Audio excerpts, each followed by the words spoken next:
mun a am il faut des mesures de sécurité. Sinon trouble à l'ordre public.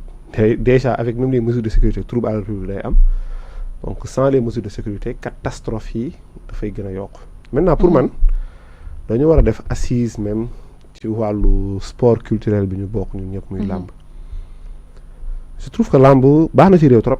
baax na ci réew làmb baax na ci réew trop. Parce que c'est un sport boo xam ne. Niveau culturel et traditionnel.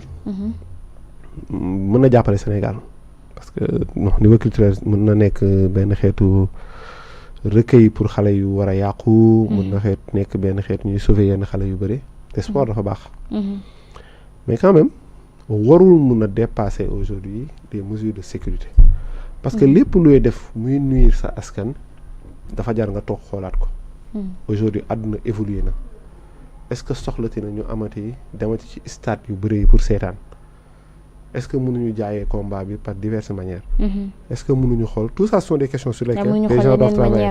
Voilà, il y a une innovation yu bees. Effectivement, parce que aujourd'hui les faits sont là. On a vu que pour sécuriser aujourd'hui pas seulement alentour du stade mais tout Dakar su lamb jeexee c'est tout à fait un problème. Oui. Donc aujourd'hui le ministère de l'Intérieur il ne baisse pas les bras, c'est une communication qui permet de dire que aujourd'hui la situation de la lutte pose un problème. Parce que xam na ne s'il se désiste niveau sécurité, le CNG ne pourra plus gérer la lutte dans la mesure où c'est une condition sine qua non aujourd'hui pour nga am combat de lutte. Raison pour laquelle il faut des assises. Il faut une concertation pour voir comment on va réorganiser ce milieu, comment on va réorganiser ce domaine pour que aujourd'hui dinañ mën a def seeni activités sans pour autant nuire la population. Parce que je déplore aujourd'hui d'essayer si am di sigil ndigaale di ñaanal ñi ci perte seen bakkan récemment yëpp ak bu yàgg sax. Pour moi c'est déplorable. Il faudrait réorganiser aujourd'hui la lutte, réorganiser aujourd'hui après la lutte comment faire pour protéger les citoyens.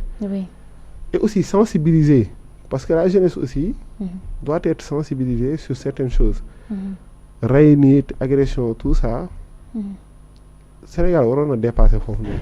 Il doit y avoir des mécanismes de sensibilisation qui permettent aujourd'hui aux enfants bañ a nekk à un niveau de violence. Certes nag sa dëkk métti na mais cela ne justifie absolument rien du tout. moo tax aujourd'hui le ministère de l'Intérieur j'espère na quand même il va pas s'arrêter à ça parce que ça moom pour man c'est juste une communication non dite. Communication la dëgg la mais xam nga ne promoteur de lutte yi génn nañ àddu ci mbir mi d'ailleurs sànq ni le ñu ngi doon def seen janook yenn ci ay presse mu di dafa am ñoo xam ne dañoo yàgg di am ay gala de lutte et surtout fu ñu toll nii nga xam ne 6 gala de lutte joxe sa xaalis ba pare loolu est-ce que du jur ay yàqu-yàqu ci seen côté aussi. waaw mais cela ne justifie pas aussi parce que yàq-yàqu bi gën a kii mooy nit ki ñàkk bakkanam. oui moo gën a metti li ñuy perte ci alal. jënd. Donc la sécurité avant l'économie parce que sécurité mooy lépp soo amee xaalis te amoo jàmm tamit alal boobu amul la njëriñ. Donc effectivement il faut man je salue cette décision.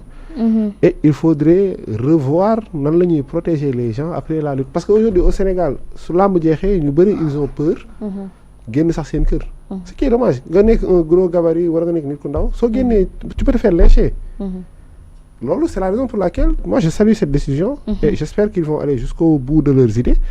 Parce que il faut protéger aussi la population avant de penser à l'économie et tout ça. Pour moi c'est une mesure à saluer. Il faudrait que ñi bokk milieu làmb bi yëpp toog waxtaan trouver des solutions par rapport à ce fléau. Parce que insécurité baaxul ci réew. ki ñàkk bakkanam tey moo perte boobu ñun moo ñu ëppal doole que ñoom ñu ñàkk seen alal. Parce que la sécurité doit prévaloir aujourd'hui sur les gains économiques. CNG dañu war a xoolaat wala promoteur dañu war a xoolaat nañuy organiser seeni làmb. parce que d'ailleurs ñoom daal di nañu jagleel ministre bi ab lettre ndax jàpp nga ni dina dellu soit ci décision am. su si dellu suwaatee ma xam ne c'est très très très irresponsable. Bien sûr. Parce que à chaque fois donc il va falloir que ñoom ñu mettre une petite pression pour mu dellu si waat man je salue cette décision et j'espère qu'ils vont trouver un consensus ils vont trouver des moyens pour régler ce problème là parce que yow loolu dafay dal ñu nekk Dakar ñëpp su làmb jeexee ñu bëri dañuy tiit dañuy ragal génn seen kër te l'objectif c'est pas ça l'objectif c'est nga liggéey ba samedi dimanche nga toog seetaan lutte am ci mbégte jeunes yi si gis génn ci seen bopp jàppale ci seeni ay rakk tamit ñu liggéey et tout c'est ça l'objectif mais avant tout la sécurité la sécurité prime sur le gain, la sécurité prime sur l'économie. Soo amee alal bu bëri te yow sa dëkk kenn mënul am sécurité, ça n'a aucun sens. Donc moi je salue cette décision vraiment du ministre de l'Intérieur et j'espère qu'il y aura une concertation afin de trouver des solutions par rapport à ce problème. Effectivement, d'ailleurs ñu wax ci leneen espérons que it dinañ trouver ab terrain d'entente. ñu wax ci leneen mu di moom Aline Ndao mi fi nekkoon procureur daal dina yëkkati ay kàddu jëmale ci Farba Ngom d'ailleurs ñu wóolu ko waat ko le 27 bile ñu jëm moom daal dinay xam ne parquet financier bi ba ñu bàyyee Farba moom dafa daal di tiit ndaxte topp bi dañ ko waroon topp ba mu daal di sës mu mel ni day acharné wu ci ki nga xam ne moo di Farba Ngom ak yenn ci ay jege ñaale Macky Sall.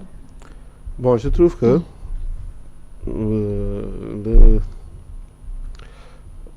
l'ancien juge, le magistrat Aline Ndao, son mégoul peut-être robam, mais quand même il est en train d'outrepasser ses fonctions.